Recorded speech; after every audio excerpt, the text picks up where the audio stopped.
the sun blazed so brightly up in the summer sky.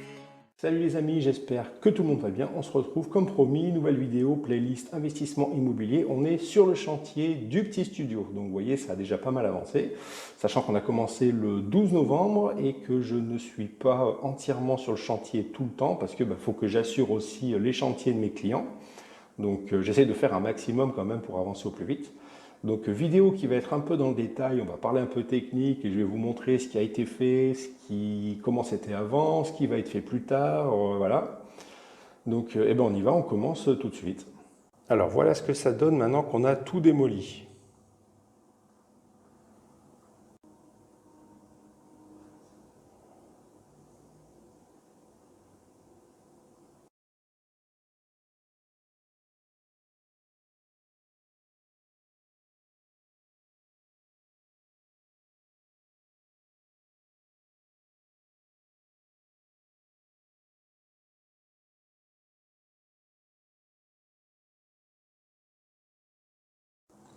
Alors là-bas on a la porte d'entrée, il y avait l'ancien mur de la salle de bain, donc on va regarder ensemble parce que du coup il y a encore les traces au plafond, des cloisons que j'ai enlevées.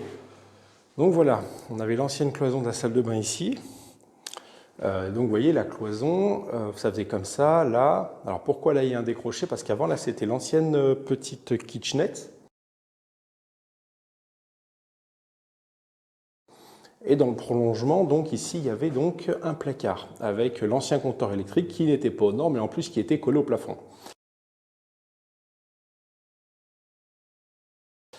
Bref, on en reparlera après. Alors du coup, tout ça a été enlevé pour pouvoir donc réduire la salle de bain comme indiqué sur le plan qu'on a montré dans la vidéo précédente. Donc du coup, la salle de bain, au lieu que le mur soit ici, le mur sera exactement là. On a fait un petit traçage. On a pris les mesures, voilà, ici, la cloison sera là. Donc vous voyez qu'on gagne quand même pas mal parce qu'avant on était ici, là, et maintenant on est là. Donc ça fait quand même de l'espace de gagner en ayant toujours donc les toilettes, la cabine de douche et ici le grand vasque résine en un bloc que je vous parlais la dernière fois que je vous présenterai qui va faire donc avec le meuble sous évier et la machine à laver. Donc du coup voilà comment ce sera cloisonné. Alors, pourquoi ce mur a été plaqué avant le plafond? Parce qu'en fait, c'était pour avoir une référence, pour prendre les mesures, pour savoir où allait aller la cloison de finalité de la salle de bain. Donc, c'est pour ça que j'ai collé celle-là. Et les questions, pourquoi je ne me suis pas mis à ras la porte? Parce que, vu que j'ai commandé la porte blindée, on m'a dit qu'il ne fallait pas que je me mette trop à ras, parce qu'ils vont venir avec un cache de recouvrement ici, à la place de la baguette. Donc, ils ont besoin d'espace pour travailler. Donc du coup, on les laissera poser leur porte blindée, puis après on fera les finitions en placo par la suite. Donc voilà, ici, donc, nous avons derrière ces fenêtres qui ne sont pas à moi, un mur en moellon. Alors pourquoi il y a un mur en moellon? Parce qu'il y a une particularité dans mon appartement, enfin dans mon studio, c'est qu'ici il y avait une porte qui communiquait avec l'autre appartement à côté. Donc pour être dans les normes, si vous faites un truc comme ça et vous coupez un appartement en deux, il faut murer la porte avec des moellons, mais ce n'est pas n'importe quel moellon, c'est des moellons pleins. Donc il faut faire ça plein et couler du béton dans le cadre de la porte afin que ce soit vraiment béton plein comme les murs à l'origine quand ça a été construit.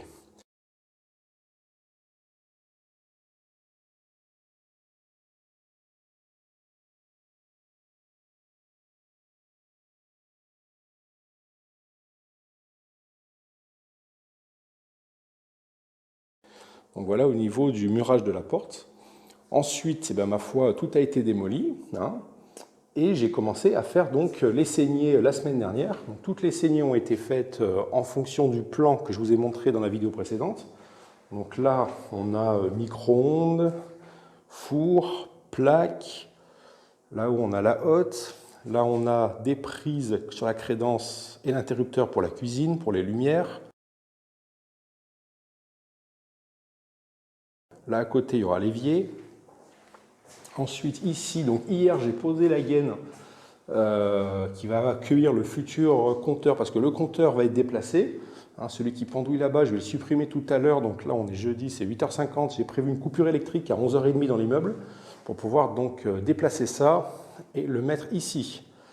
Donc techniquement, pour ceux qui veulent savoir ce que c'est comme marque, alors la gaine, c'est une Thomson, achetée à Casto, et ensuite le reste c'est tout du Legrand. Donc là avec le disjoncteur principal, donc c'est un Legrand 1545, et ensuite de là donc, on repart sur un coffret Legrand également. J'ai pris un 2 rangées, donc ça sera suffisant.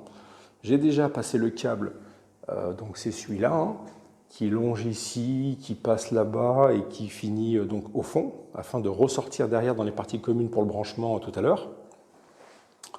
Donc voilà au niveau de la gaine. Ensuite, donc j'ai collé cette plaque de placouillir justement exprès pour pouvoir après fixer mon coffret. Ensuite, au niveau des fenêtres, alors comme vous avez pu voir dans d'autres photos, les fenêtres avant c'était un grand panneau en verre, une petite fenêtre qui s'ouvrait et un autre grand panneau en verre. Donc tout a été viré par le menuisier et là maintenant c'est 2 doubles fenêtres avec ouverture, ouverture standard et oscillo battant. Et donc intégrer des volets électriques. Comme ça, on part sur un truc classe nickel. Donc le studio est orienté plein sud. Hein, on a le soleil qui se lève là-bas et ça va se coucher par là-bas. Donc là, on ne voit pas trop parce qu'il y a du brouillard, mais en règle générale, on a une belle vue sur là-haut, il y a une abbaye. Là en face, on a l'église de Dardy, pour ceux qui connaissent. Et quand c'est dégagé, on voit les montagnes, les collines. Enfin, il y a vraiment une super vue. Et en dessous, c'est le toit du boulodrome. Voilà. Au niveau des volets, du coup, j'ai déjà passé les câbles électriques. C'est donc 2 câbles de 3 x 1,5 avec 2 disjoncteurs différents. Alors pourquoi j'ai fait comme ça? Pourquoi je ne me suis pas mis tout sur le même câble? Parce qu'en fait, comme on a 2 fenêtres, si jamais il y a un moteur qui tombe en panne, on peut disjoncter qu'un côté et du coup se servir encore de l'autre. Ça évitera au futur locataire, s'il y a un problème, de se retrouver dans le noir. Donc là, c'est passé avec un câble là-haut. Et ensuite, toute l'électricité, j'ai tiré toute l'électricité hier et avant-hier. Donc normalement, d'après vérification, tout est bon. On a les spots au plafond, on a tous les câbles pour la salle de bain avec les prises et tout, les interrupteurs, les frigos. Normalement, tout est bon. Le truc que je voulais partager avec vous, c'est au niveau de... Quand vous faites des trucs comme ça, il faut prévoir pour la fibre, parce que la fibre passe dans les parties communes. Donc du coup, j'ai tiré une gaine blanche, qui sera dans la saignée ici, parce qu'ici, il y aura des prises et la prise fibre avec une prise télé. Et là, il y aura le support télé pour mettre l'écran plat directement au mur. Donc du coup, j'ai tiré une gaine blanche qui va jusqu'au fond et qui va dans le cube de la partie technique. Comme ça, quand le gars de la fibre va venir, il pourra tirer son câble de fibre directement dans ma gaine. Il ne sera pas obligé de repasser par des goulottes, vu que j'ai fait un faux plafond. Le faux plafond. Alors le faux plafond, c'est du M70, donc rails et montants qui sont doublés pour renforcer la structure.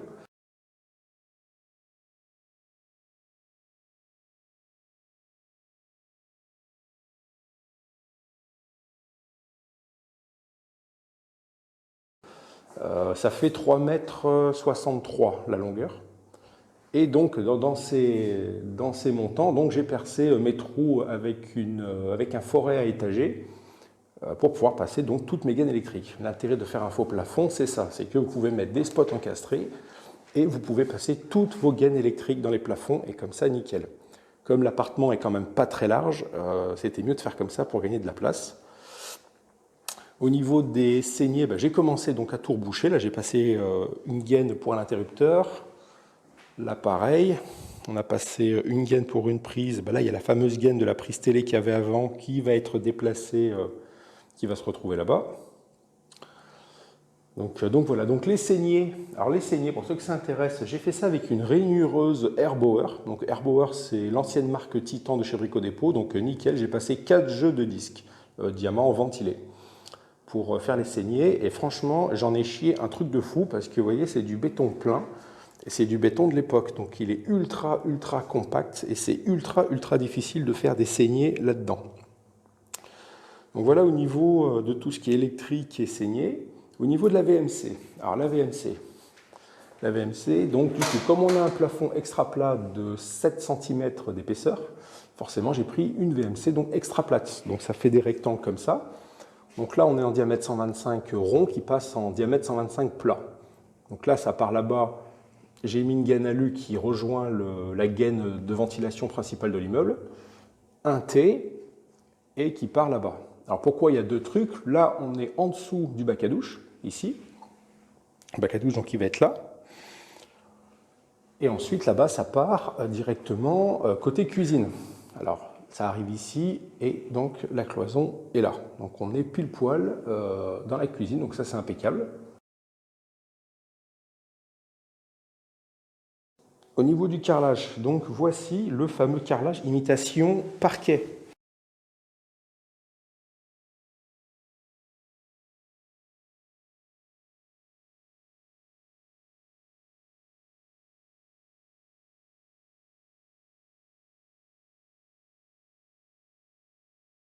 Donc c'est un gris clair, bon là il est un peu sale parce qu'on est en travaux, mais voilà, c'est un carrelage imitation parquet, vous avez même les aspérités du bois, c'est super bien fait. Donc à poser c'est une vraie galère, là c'est un carreleur professionnel qui est venu le faire, parce que chaque lame de carrelage n'est pas totalement plate, des fois elles sont un peu voilées, courbées, c'est hyper dur à poser. Donc vous ne lancez pas là-dedans tout seul, si vous n'êtes pas un professionnel du carrelage, c'est une galère. Donc le carrelage, j'ai appelé un collaborateur avec qui je travaille. Les fenêtres, pareil, c'est un collaborateur menuisier avec qui je travaille qui s'en occupe. La plomberie, ce sera aussi un collaborateur plomberie avec qui je travaille. Et donc la porte blindée, forcément, c'est une entreprise spécialisée là-dedans. Après, tout le reste, que ce soit placo, électricité, peinture, aménagement de cuisine, et tout ça, c'est moi qui m'en occupe. Alors une fois que toutes les gaines seront passées, que ce sera recollé au map à l'intérieur, tout sera doublé en BA10. Alors on prend BA10 pour perdre le minimum d'espace, parce qu'on aurait pu passer en BA13, mais ici on est quand même limite au niveau de la porte. Vous voyez ? Donc il faut vraiment être le plus près possible du mur sans trop prendre d'épaisseur, sinon après pour la porte blindée ça va être compliqué. Donc ce sera tout en BA10. Le plafond du coup en BA10, sauf bien sûr la partie salle de bain qui sera donc en BA13 hydro, mur, plafond. Voilà. Donc voilà au niveau du chantier où on en est. Alors ça a plutôt pas mal avancé vu qu'en plus je ne suis pas là tout le temps. J'ai quand même perdu pas mal de temps avec ça parce que j'ai pas trop l'habitude de mettre ce genre de truc vu que c'est pas mon boulot, mais du coup ça s'est plutôt bien passé. Vous prenez du bon matos, en général ça se passe bien. Je rappelle, la gaine c'est une Thomson et après j'ai pris que du Legrand. Et donc sur la fin je prendrai la même porte pour le coffret en bas, comme ça fera tout pareil. Et donc ça voilà, je me rappelle du nom, disjoncteur de branchement. Voilà. Donc programme aujourd'hui, jeudi 5, c'est 9h01. Donc le programme de la journée, c'est mettre des vis au plafond pour renforcer la structure à certains endroits, parce qu'étant donné tous les trous que j'ai percés, en fait ça a fragilisé les montants. Donc je vais repercer des trous dans le plafond avec des vis Fisher pour renforcer tout ça avant de poser le placo lundi. Donc je vais faire ça ce matin et à 11h30, donc j'ai mis des affiches partout dans l'immeuble pour prévenir tout le monde. Et à 11h30, on coupe l'électricité dans les parties communes et donc on débranche l'ancien câble avec l'ancien compteur et je viens rebrancher mon câble à moi pour pouvoir avoir l'électricité ici. Je rappelle qu'ici c'est dans le placard. Ici il y a un placard qui fait entre 1,80 m et 2 m, donc ça part de là jusqu'à ici, la petite ligne là. Donc là ça fait 2 mètres. Normalement le placard fera 2 mètres. Je pense que c'est mieux que ça fait un chiffre rond. C'est plutôt que 1,80 m, ça faisait bizarrement moins 2 mètres. Quand on va commander les portes sur mesure à Casto avec les miroirs, ça fera 2 portes de 1 mètre, c'est un peu plus logique. Et le côté où il y a le compteur, ce sera le côté, on va dire, penderie, pour ranger l'aspirateur. Parce que l'aspirateur sera au mur, on a prévu de mettre un Dyson pour avoir un truc bien performant. Et donc voilà le programme de la journée. Si tout se passe bien, voilà ce qu'il y a à faire. Donc normalement on est bon parce que ça ne demande pas non plus trop de temps à faire. Quoique percer les trous au plafond, je vous garantis que le béton il est super dur. C'est un truc de fou quoi. Même des trous de 5, c'est ultra difficile de percer dans ce béton. Pourtant j'utilise quand même du super matos, je vais vous montrer. Donc le perfo, c'est un festool. Hein. Donc c'est un festool 18 volts, il envoie un truc de fou. Et là, c'est la première fois que j'en chie autant pour pouvoir percer des trous dans ce putain de béton qui date des années je ne sais plus combien. Là. Donc voilà. J'espère que cette petite vidéo sur chantier, qui est la première de la rubrique, vous a plu. Je rappelle que ce n'est pas un fake, hein, c'est réellement un investissement que j'ai fait et que je partage avec vous. C'est réellement moi qui fais les travaux. Quand il y a des parties que ce n'est pas moi qui fais, ben, je vous dirai, voilà, j'ai appelé un carreleur, j'ai appelé un plombier, j'ai appelé un menuisier, porte blindée, machin. Mais tant que je ne dis pas, c'est tout moi qui fais pour limiter les coûts de travaux afin de rester dans une bonne rentabilité. On fait une autre vidéo donc la semaine prochaine, vendredi prochain. Normalement, si tout se passe bien, s'il n'y a pas de galère, la vidéo la semaine prochaine, le placo du plafond sera mis, les cloisons de la salle de bain seront déjà posées, donc on aura déjà une pièce entre guillemets normale avec une porte. Donc, ça sera une vidéo déjà, on verra plus en gros la structure, comment sera agencé réellement le studio.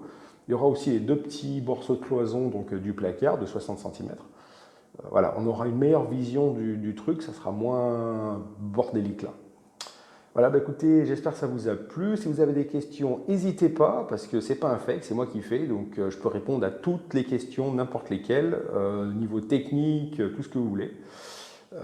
N'hésitez pas à réagir si vous avez des conseils ou un retour d'expérience personnelle ou un truc comme ça. Et puis on se retrouve à vendredi prochain, 18 h comme d'habitude, pour la suite de ce projet. Allez, à plus les amis, bye.